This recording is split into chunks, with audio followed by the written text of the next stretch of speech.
உலக பிரசித்தி பெற்ற திருக்கடையூர் கோவிலில் புதியதாக செய்யப்பட்ட வெள்ளி ரதம் வெள்ளோட்டம் துவக்க விழா நடைபெற்றது. மயிலாடுதுறை மாவட்டம் தரங்கம்பாடி தாலுகா திருக்கடையூரில் தருமபுர ஆதனத்துக்கு சொந்தமான உலக புகழ்பெற்ற ஸ்ரீ அபிராமி சமேத ஸ்ரீ அமிர்த கடேஸ்வரர் கோவில் அமைந்துள்ளது.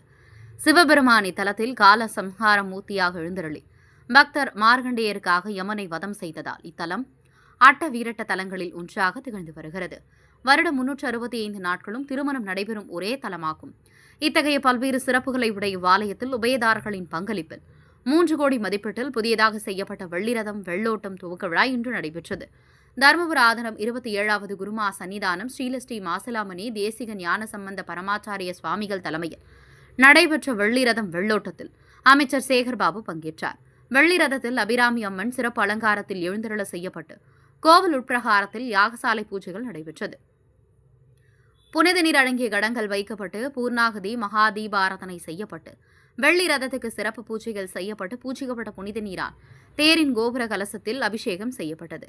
அபிராமி அம்மன் சிறப்பு அலங்காரத்தில் எழுந்தருளிய தேரை அமைச்சர் சேகர்பாபு தருமபுர ஆதீனம், மதுரை ஆதீனம், தொண்டைமண்டல ஆதீனம், ரத்னகிரி ஆதீனம், வேளாக்குறிச்சி ஆதீனம் ஆகியோர் பங்கேற்று வடம் பிடித்து இழுத்தனர். இதில் மயிலாடுதுறை எம்பி சுதா, பூம்புகார் சட்டமன்ற உறுப்பினர் நிவேதா முருகன் உள்ளிட்ட அரசியல் பிரமுகர்கள் ஏராளமான பக்தர்கள் கலந்து கொண்டு வெள்ளி ரதத்தை வடம் பிடித்து இழுத்தனர். ஆலய பிரகாரத்தை வலம் வந்து வெள்ளி தேர்நிலை அடைந்தது. முன்னதாக கோவிலுக்கு வந்த அமைச்சருக்கு கோவில் நிர்வாகம் சார்பில் பூரண கும்ப மரியாதை வழங்கப்பட்டு மேலதாள வாத்தியங்கள் முழங்க வரவேற்பு அளிக்கப்பட்டது.